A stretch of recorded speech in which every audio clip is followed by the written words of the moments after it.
गोगावले शेट आमच्या इथं त्या तळवटाचे पैसे सुद्धा निघत नाहीत। 8,500 न 3,400 रुपये हेक्टर एकरी पडतात। काढायला 6,000 रुपये भाव आहे। शेतकरी टिंगल लावली काय?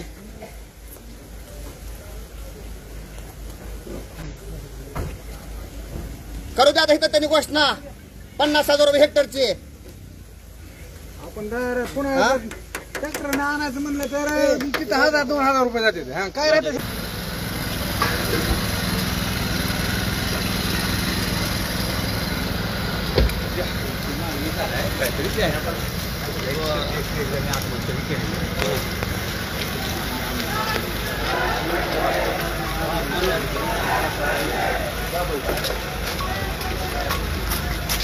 आपण 8,500 रुपये मदत जाहीर केली। आपण जर ती मदत जर एकरात काढली तर 3,400 रुपये मदत होते। साहेब इथं काढायला आता 6,000 रुपये रेट पडलाय, काढणीचा रेट आहे।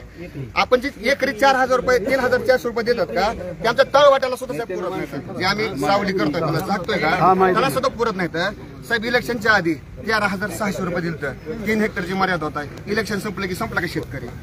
दुसरी गोष्ट सांगतो, आतापर्यंत फुकट विमा होता, परत विमा तुम्ही शेतकऱ्यावर 2% बंधनकारक केला, ठीक आहे। आतापर्यंत इंटिमेशन होते, कापणी हवाला होता, 4 ट्रिगर होतं, तुम्ही आता पीक कापणी हवाला हे आणलंय, म्हणजे तुम्हाला विमा द्यायचा आहे का नाही शेतकऱ्याला सांगा।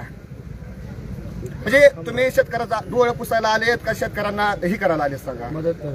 मग मदत जर असं केलेलं आहे त्या सगळ्या आता वेगवेगळे पिकांची नुकसान झालेले आहे। तुमची द्राक्षाची झालेली आहे, कोणाची लिंबुनीची झालेली आहे, कोणाची डाळिंबाची झालेली आहे, पेरूची अनेक फळबागांची झालेली आहे, काही शेतकऱ्यांची झालेली आहे, म्हणजे सोयाबीन असेल, कापूस असेल, इतर काही झालेलं आहे। सगळ्याला मदत मिळावी हा एकच हेतू आहे आणि ती व्यवस्थित मिळावी, चांगली मिळावी। गोगोळे साहेब